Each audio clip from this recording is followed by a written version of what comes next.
Okay, can see my public defender.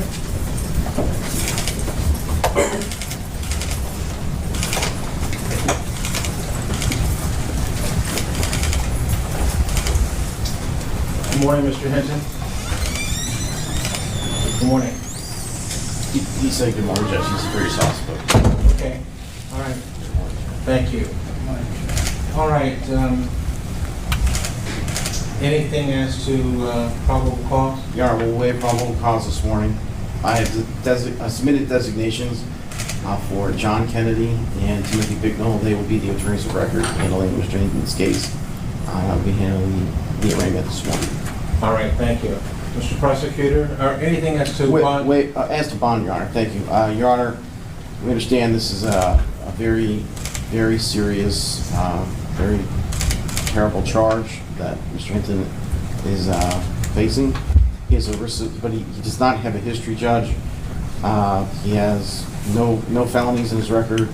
His risk assessment score was a 1. He had no juvenile record. He works at UDF. He's married. He's a father. He's a graduate of Purcell Marion. I understand that this is an emotionally charged situation. I understand that Mr. Hinton's son may have been killed by the police earlier in the week. There was a review of that video. I understand that there is a lot of sadness and a lot of anger in this room right now, but in the community at large. And we just ask the court to set a reasonable bond in light of everything to allow the constitutional process to play out. All right, thank you. Andy, you've given me a pre-trial services sheet. Is that right this morning? All right, the court has had a chance to review that and his past history. Is there anything from the state through the prosecutor? Yes, Your Honor. Ryan Nelson on behalf of the Could prosecution. you give us more volume, please? Yes, Your Honor. Ryan Nelson on behalf of the prosecution. What we believe that the evidence will show is that yesterday, on or about the 2nd of May, the defendant was traveling, I believe it would be eastbound on Martin Luther King Avenue at MLK, I believe at Burnett Woods, at the intersection, I believe immediately north to the rear entrance of the University of Cincinnati. The defendant stops his car. The defendant, in a way that was calculated and premeditated, lined up his car, deliberately accelerated his car, and purposely caused the death of an on-duty deputy sheriff who was doing a detail at that intersection.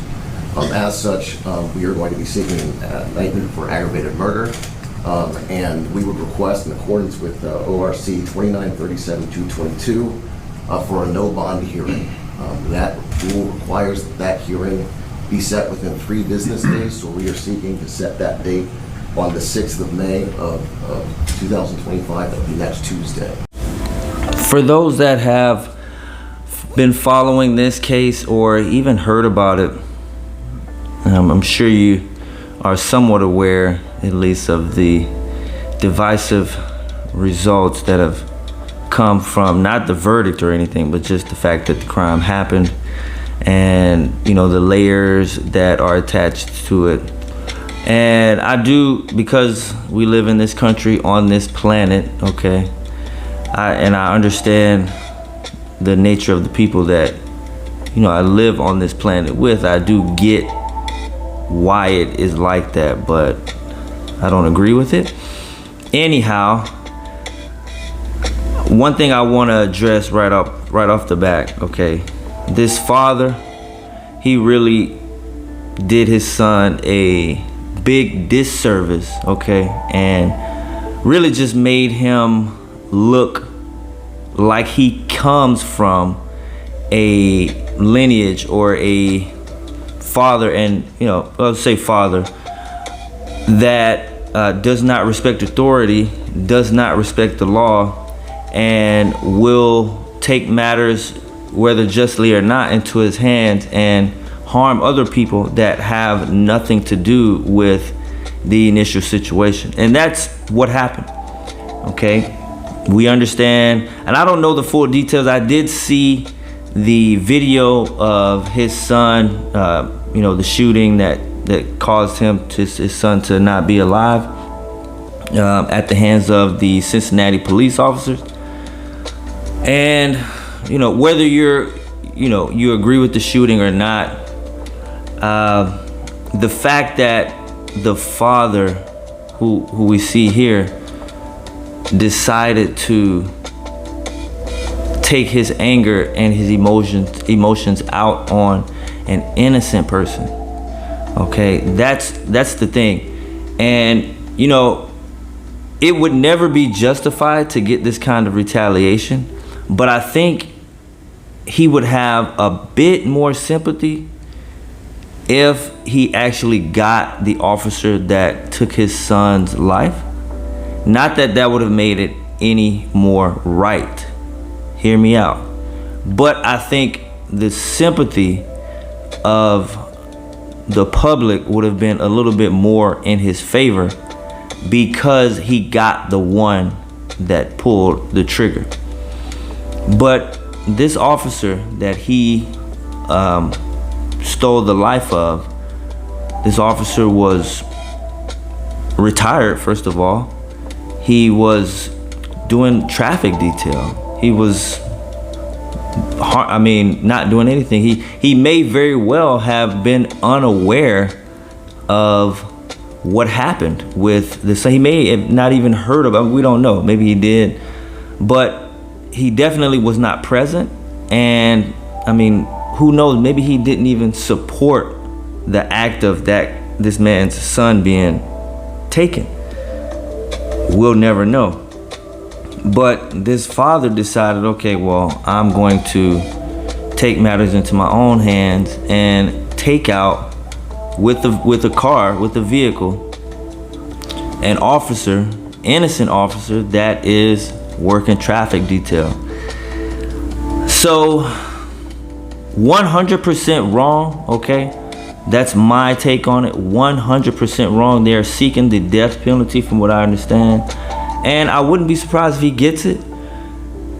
Because at the end of the day, this act that he committed, it was, you'd say, premeditated, and it was malice. It was really bad, and it was unprovoked. Now we do understand that there was things leading up to why he did that. He was definitely not in his right mind. Okay, they said that he didn't have any felonies, so he was not a person that was just out, say, committing crimes, living a criminal lifestyle.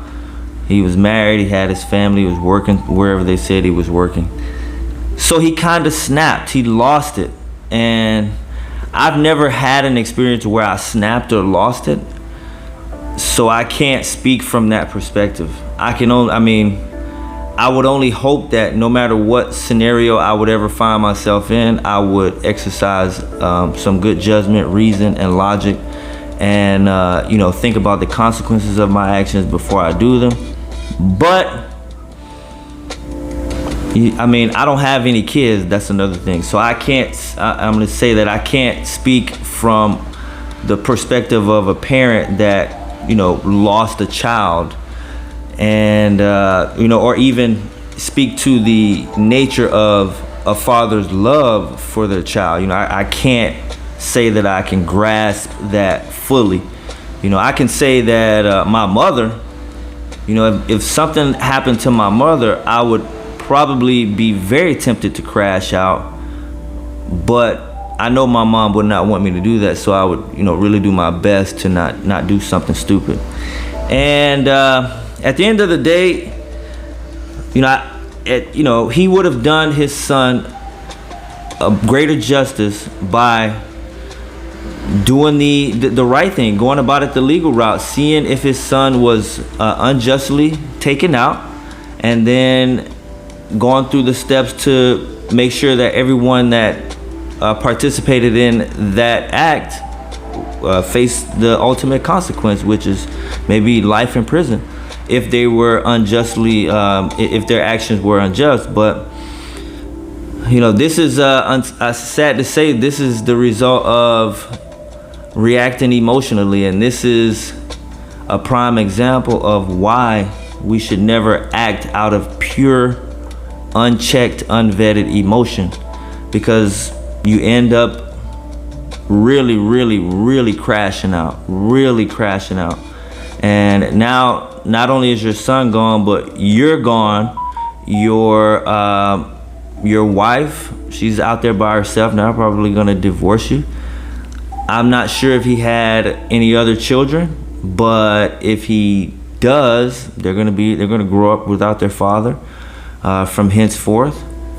And it was just an all-around bad move. It was not anything to be proud of. It was not anything to be admired. It was not honorable. It was a crash out move, you know, especially, we don't know this, but who knows, we don't know if he was aware of the type of lifestyle that his son was into. If he was, then it was even bigger of a crash out move. But I want to hear what you all have to say about this. If you haven't heard about this story, do a little bit more research on it. Happened in Ohio, okay? Thank you all for coming back to my channel, listening to the video.